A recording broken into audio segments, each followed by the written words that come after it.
सुनते हो जी। दीवा ने धीरे से उसके हाथों को छूते हुए पुकारा। क्या है? वह इस कदर थक चुका था कि उसे दीवा का उस समय इतने प्रेम से आवाज़ देना और स्पर्श करना भी बुरा लगा। उसका मन चाह रहा था कि वह बस यूं ही आंखें बंद किए पलंग पर लोटपोट करता रहे और अपने शरीर की थकान दूर करता रहे। उस दिन स्थानीय रेलगाड़ी में कुछ अधिक ही भीड़ थी और उसे सायन स्टेशन तक खड़े खड़े आना पड़ा था, और वह भी इस बुरी हालत में कि शरीर को धक्के लगते रहे और लगने वाले हर धक्के के साथ उसे अनुभव होता था जैसे उसके शरीर की हड्डियां भी पिस रही हैं। उसके बाद पैदल सफ़र, दफ्तर के काम की थकान, इन सारी बातों से उसका बात करने तक का मन नहीं हो रहा था। बड़ी मुश्किल से उसने कपड़े बदलकर मुंह पर ताज़े पानी के छींटे मारकर स्वयं को तरोताज़ा करने का प्रयत्न किया था। इस बीच दीवा चाय ले आई थी। उसने चाय कब और किस तरह पी ली थी उसे स्वयं भी याद नहीं था। पलंग पर लेटते समय वह सोच रहा था कि यदि नींद लग गई तो वह रात का भोजन भी नहीं करेगा और सवेरे तक सोता रहेगा। दोपहर को पड़ोस में चाकू चल गया। दीवा की आवाज़ कांप रही थी। क्या? उसे लगा केवल एक क्षण में ही उसकी सारी थकान जैसे कहीं लोप हो गई और उसका स्थान बहने ले लिया है। उसे अपने हृदय की धड़कनें बढ़ती हुई अनुभव हुई। कैसे? वह अब्बास भाई है ना, उनका कोई मित्र था, कभी कभी उनके घर आता था। आज शायद शराब पीकर आया था और उसने अब्बास भाई की पत्नी पर हाथ डालने का प्रयत्न किया। पत्नी सहायता के लिए चीखी। उसी समय अब्बास भाई भी आ गए। उन्होंने चाकू निकालकर उसे घोंप दिया। उसके पेट से निकलने वाला वह खून का फुहारा, मैं वह दृश्य कभी नहीं भूल सकती। दीवा का चेहरा भय से पीला हो गया था। फिर किसी ने पुलिस को सूचना दी। पुलिस आकर उस घायल को उठाकर ले गई। पता नहीं वह जिंदा भी है या नहीं। अब्बास भाई फरार हैं, पुलिस उन्हें ढूंढ रही है। पुलिस वाले पड़ोसियों से भी पूछने लगे कि सब कुछ कैसे हुआ। मुझसे भी पूछा, परंतु मैंने साफ कह दिया कि मैं उस समय सोई हुई थी। दीवा की सांसें तेज चल रही थीं। उसके चेहरे का रंग पीला पड़ गया था, जैसे वह दृश्य अब भी उसकी आंखों के सामने नाच रहा हो। स्वयं उसके माथे पर भी पसीने की बूंदें उभर आई थीं। उसने जल्दी से उन्हें पूछा कि कहीं दीवा उसकी स्थिति से इस बात का अनुमान न लगा ले कि वह इस बात को सुनकर भयभीत हो उठा है। वह यही कहेगी, आप सुनकर इतना घबरा गए हैं तो सोचिए मेरे दिल पर क्या गुजर रही होगी। मैंने तो वह दृश्य अपनी आँखों से देखा है। पड़ोसी कह रहे थे। दीवा आगे बताने लगी, अब्बास भाई ने जो किया अच्छा ही किया था। वह आदमी इसी सज़ा का हकदार था। शराब पीकर अक्सर वह लोगों के घरों में घुस जाता था और घर की औरतों से छेड़खानी करता था। अब्बास भाई का तो वह दोस्त था, परंतु उसने उनकी पत्नी के साथ भी वही व्यवहार किया।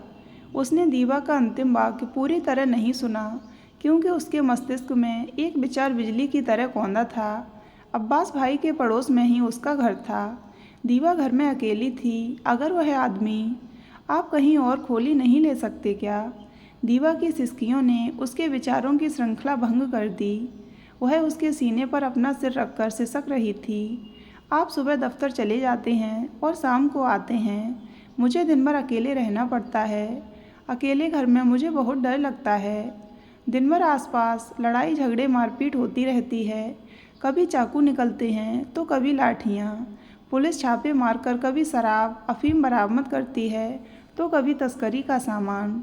कभी कोई गुंडा किसी औरत को छेड़ता है तो कभी किसी खोली में कोई वेश्या पकड़ी जाती है। हम कब तक इस गंदगी से बचते रहेंगे? कभी न कभी तो हमारे दामन पर इसके छींटे पड़ेंगे ही, और कभी इस गंदगी का एक छींटा भी मेरे दामन पर पड़ गया तो मैं दुनिया को अपना मुंह दिखाने के बजाय मौत को गले लगाना बेहतर समझूंगी। उसके सीने पर सिर रखकर दीवा सिसक रही थी। उसकी नज़रें छत पर जमी थीं। मस्तिष्क कहीं और भटक रहा था। दीवा ने जो सवाल उसके सामने रखा था, उसने उसे इतना विवश कर दिया था कि वह चाह कर भी उसका उत्तर नहीं दे सकता था। न वह दीवा से यह कह सकता था कि ठीक है, हम किसी दूसरे घर का प्रबंध करेंगे, और नहीं यह कह सकता था कि यहाँ से कहीं और जाना हमारे लिए संभव नहीं है। इस बात का पता दीवा को भी था कि कितनी मुश्किल से यह घर मिला था। शकील का एक जान पहचान वाला था जो पहले यहीं रहता था। उसने अपने वतन जाने का इरादा किया था। उसे पता था कि शकील मकान के लिए बहुत परेशान है। उसने पूरी सहानुभूति से उसकी सहायता करने की कोशिश की थी। यह खोली मैंने 8,000 रुपये पगड़ी पर ली थी और 100 रुपये महीना किराया देता हूँ। फिलहाल कोई भी मुझे इसके 10 से 15,000 रुपये दे सकता है, परंतु यदि तुम्हें ज़रूरत हो तो मैं केवल 8,000 रुपये ही लूँगा। यदि लेना हो तो मुझे 10-12 दिन में उत्तर दे देना। 8,000 रुपये? मित्र की बात सुनकर शकील सोच में पड़ गया। मेरे पास इतने रुपए कहाँ से आएंगे? फिलहाल तो मुश्किल से 2,000 रुपये होंगे मेरे पास। यदि कमरा लेना तय भी किया तो बाकी 6,000 रुपये का प्रबंध कहाँ से होगा? उसके बाद 2 दिन की छुट्टी लेकर वह घर गया तो दीवा ने उससे पहला प्रश्न यही किया था, क्या कमरे का कोई प्रबंध किया? देखा तो है, परंतु पगड़ी 8,000 रुपये है। 10-12 दिन में 6,000 रुपये का प्रबंध संभव भी नहीं है। उसकी बात सुनकर दीवा का चेहरा उतर गया था। बहुत देर सोचने के बाद दीवा ने उससे कहा था, क्यों जी, मुझे जो विवाह में अपने मायके से सोने के बुंदे मिले थे, यदि हम उन्हें बेच दें तो 6,000 रुपये तो आ ही जाएंगे और इस तरह हमारे लिए कमरे का प्रबंध हो जाएगा। तुम पागल तो नहीं हो गई हो? कमरा लेने के लिए मैं तुम्हारे बूंदे बेचूं? यह मुझसे नहीं हो सकता। फिर तुम्हारे घर वाले मुझसे या तुमसे पूछेंगे कि बूंदों का क्या हुआ, तो तुम क्या जवाब दोगी? वह मुझ पर छोड़ दीजिए, मैं उन्हें समझा दूंगी। यदि उनके कारण हमारी कोई समस्या हल हो सकती है तो हमारे लिए इससे बढ़कर और क्या बात हो सकती है। देखिए, जो परिस्थितियां हैं उनको देखते हुए हम कभी मुंबई में अपने लिए किराए के एक कमरे का भी प्रबंध नहीं कर पाएंगे। तो क्या आप सारा जीवन अपने मित्रों के साथ एक कमरे में सामूहिक रूप से रहकर गुजार देंगे? जीवन भर होटलों का बदमज़ा खाना खाकर जिएंगे? जीवन भर आप अकेले मुंबई में रहेंगे? हमारे जीवन में महीने 2 महीने में 1-2 दिन के लिए मिलना ही लिखा होगा। दीवा ने डबडबाई आंखों से पति की ओर देखा। दीवा की किसी भी बात का वह उत्तर नहीं दे पाया था। सचमुच जो परिस्थितियां थीं उनसे तो ऐसा लगता था कि उनका जीवन इसी तरह से चलता रहेगा। कभी कभी उसे अम्मी और घरवालों पर बहुत क्रोध आता था। मैं बार बार कहता था कि जब तक मुंबई में एक कमरे का प्रबंध न कर लूँ, शादी के बारे में सोच भी नहीं सकता। परंतु उन्हें तो मेरी शादी का बड़ा अरमान था। इस शादी से उन्हें क्या मिला? उनका केवल एक अरमान पूरा हुआ, परंतु मेरे लिए तो जीवन भर का रोग बन गया। वह डिग्री लेकर मुंबई आया था। उस समय भी मुंबई में नौकरी मिलना इतना आसान नहीं था, परंतु उसे अपने ही शहर के कुछ मित्र मिल गए। उन्हीं ने उसके लिए प्रयत्न और मार्गदर्शन किया। कुछ उसकी योग्यताएं भी काम आईं। उसे एक निजी कंपनी में नौकरी मिल गई। वेतन कम था, परंतु आगे बढ़ने की आशा थी और काम उसकी रुचि का था। उसके बाद उसका जीवन उसी तरह गुजरने लगा जिस तरह मुंबई का हर व्यक्ति जीता है। उसके मित्रों ने कोयला में एक छोटा सा कमरा ले रखा था। उस छोटे से कमरे में वे 5 मित्र मिलकर रहते थे। वह छठा उनमें शामिल हुआ था। कमरा थोड़ी देर आराम करने और सोने के ही काम आता था, क्योंकि सभी सवेरे से ही अपने अपने काम पर निकल जाते थे और रात को ही वापस आते थे। सभी होटल के खाने पर दिन गुजारते थे। कभी मन में आ गया तो छुट्टी के दिन हाथ से खाना पकाकर उसका आनंद ले लिया। बहुत कंजूसी करने के बाद वह घर केवल 200 से 300 रुपये ही भेज पाता था। जब भी वह घर जाता, घर वाले उस पर विवाह के लिए दबाव डालते। उनके इस दबाव से वह झल्ला उठता था। यह सच है कि मेरे विवाह की उम्र हो गई है और आप लोगों को मेरे विवाह का भी बहुत अरमान है। मैं नौकरी भी करने लगा हूँ, परंतु मैं विवाह करके क्या करूँगा? अभी मुंबई में मेरे पास सिर छिपाने का ठिकाना नहीं है। विवाह के बाद पत्नी को कहाँ रखूँगा? फिर मुंबई में इतनी आसानी से मकान नहीं मिलता है। उस पर मुंबई के खर्चे इतने अधिक हैं कि विवाह के बाद मुझे जो वेतन मिलता है उसमें मेरा और मेरी पत्नी का गुजारा मुश्किल से होगा। मैं आप लोगों को एक पैसा भी नहीं भेज पाऊँगा। हमें तुम एक पैसा भी न भेजो तो चलेगा, परंतु तुम विवाह कर लो। दीवा बहुत अच्छी लड़की है। अगर वह हाथ से निकल गई तो फिर ऐसी लड़की मुश्किल से मिलेगी। तुम विवाह तो कर लो। जब तक तुम किसी कमरे का प्रबंध नहीं कर लेते, दीवा हमारे पास रहेगी। तो महीने में 1-2 दिन के लिए आकर उससे मिल जाया करना। जैसे ही कमरे का प्रबंध हो जाए उसे अपने साथ ले जाना। घर वालों के बहुत जोर देने पर भी वह केवल इसलिए विवाह के लिए राजी हुआ था कि दीवा सचमुच बहुत अच्छी लड़की थी और वह उसे पसंद थी। जिस तरह की जीवन संगिनी की वह कल्पना करता था वह बिल्कुल वैसी ही थी। विवाह के बाद वह कुछ दिनों तक दीवा के साथ रहा, फिर बम्बई चला गया। बम्बई में वही बंधी टिकी दिनचर्या के सहारे ज़िंदगी गुजरने लगी, लेकिन उसमें एक नयापन शामिल हो गया था और वह था दीवा की यादें और उसके सहयोग का एहसास। वह जब भी घर जाता दीवा को अपने समीप पाकर स्वयं को अत्यंत सुखी अनुभव करता। दीवा भी खुशी से फूली नहीं समाती। घर का प्रत्येक सदस्य दीवा की प्रशंसा करता। कुछ दिन हंसी खुशी से गुजरते, लेकिन फिर वही वियोग, फिर वही उदासी दोनों के जीवन में आ जाती। दोनों की मनोदशा घर वाले भी समझते थे, इसलिए वे भी दबे स्वर में उससे कहते रहते थे, कोई कमरा तलाश करो और दीवा को ले जाओ, तुम कब तक वहाँ अकेले रहोगे। वह बम्बई आने के बाद पूरे उत्साह से कमरा तलाश करने भी लगता, परंतु जब 20-25 हज़ार पगड़ी सुनता तो उसका सारा उत्साह ठंडा पड़ जाता। वह सोचता, कमरा किराए पर लेने के लिए वह इतनी रकम कहाँ से लाएगा। मुश्किल से वह महीने में 300-400 रुपये बचा पाता है। इस बीच जितने पैसे जमा किए थे सब शादी में खर्च हो गए, बल्कि अच्छा खासा कर्ज भी हो गया था।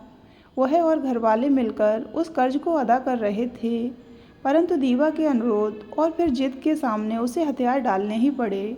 बूंदें बेचने के बाद जो पैसे आए और उनके पास जो पैसे जमा थे उनसे उन्होंने वह कमरा किराए पर ले लिया। पहले पहल कुछ दिन हंसी खुशी से गुजरे। उन्हें इस बात का एहसास भी नहीं हुआ कि वे धारावी की झोपड़पट्टी के एक कमरे में रहते हैं। उन्हें तो ऐसा अनुभव होता था जैसे वे किसी होटल के कमरे में रहते हैं। परंतु धीरे धीरे वास्तविकता प्रकट होने लगी। आसपास का वातावरण, अच्छे बुरे लोग, चारों ओर फैला शराब, अफीम, जुए, तस्करी और वेश्याओं का कारोबार, गुंडे, उनके आपसी झगड़े, बात बात पर चाकू छुरी और लाठियों का निकलना, गोलियों का चलना, खून बहना, पुलिस के छापे, दंगे फसाद, पकड़ धकड़ आदि देखकर वे दोनों अत्यंत भयभीत हो गए थे। तब उन्हें महसूस हुआ कि वे एक दलदल पर खड़े हैं और कभी भी किसी भी क्षण उसमें धंस सकते हैं। वह जब भी दफ्तर से आता दीवा उसे एक नई कहानी सुनाती, जिसे सुनकर वह आतंकित हो उठता था। कभी मन में आता था कि वह दीवा से कह दे कि वह वापस घर चली जाए, क्योंकि उसका यहाँ रहना खतरे से खाली नहीं है। परंतु दीवा के बिना न उसका मन लगता था और न ही उसके बिना दीवा का। उस रात वह एक क्षण भी चैन से सो नहीं सका। बार बार उसके मस्तिष्क में एक ही विचार आता था कि उसे यह जगह छोड़ देनी चाहिए तथा कहीं और कमरा लेना चाहिए। परंतु उसे कमरा कहाँ मिलेगा? कमरे के लिए पगड़ी के रूप में पैसा कहाँ से आएगा? क्या दूसरी जगह इससे अच्छा वातावरण होगा? उस दिन दफ्तर में भी उसका मन नहीं लग रहा था। उसे खोया खोया देखकर उसका मित्र आदिल पूछ ही बैठा, क्या बात है शकील, बहुत परेशान हो? कोई खास बात नहीं है, कुछ तो है जिसकी पर्दादारी है। उसे छेड़ते हुए जब आदिल ने उस पर जोर दिया तो उसने उसे सारी कहानी कह सुनाई।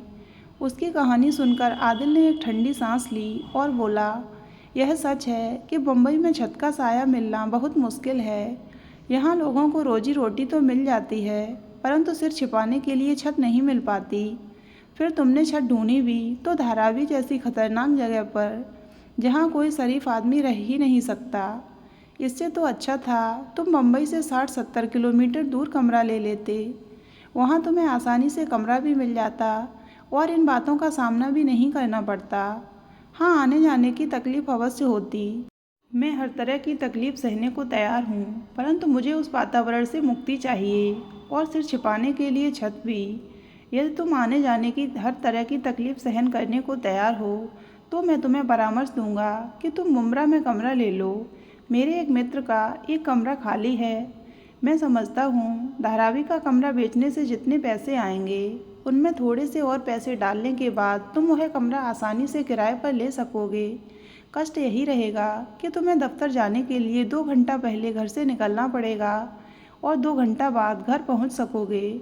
आदिल ने उसे समझाते हुए कहा, मुझे यह स्वीकार है, मैं एक ऐसी छत चाहता हूँ जिसके नीचे मैं और मेरी पत्नी सुरक्षित रह सकें। ऐसी छत से क्या लाभ जो आदमी को सुरक्षा भी नहीं दे सके। यदि थोड़े से कष्ट के बदले में सुरक्षा मिल सकती है तो मैं वह कष्ट झेलने को तैयार हूँ। आदिल बोला, ठीक है, मैं अपने मित्र से बात करता हूँ। तुम अपना धारावी वाला कमरा छोड़ने की तैयारी करो। शकील का पड़ोसी उस कमरे को 12,000 में लेने को तैयार था। उन्होंने वह कमरा उसे दे दिया। आदिल के दोस्त ने अपने कमरे की कीमत 15,000 लगाई थी। कमरा अच्छा था। 2,000 रुपये 2 मास बाद अदा करने की बात पर भी वह राजी हो गया था। जब वे मुंब्रा में अपने नए घर में पहुँचे तो उन्हें अनुभव हुआ कि अब वे इस घर की छत के नीचे सुरक्षित हैं। वह नई जगह थी। आसपास क्या हो रहा है 1-2 दिन तक तो पता ही नहीं चल सका। दिन भर दीवा घर का सामान ठीक तरह से लगाने और साफ सफाई में लगी रहती।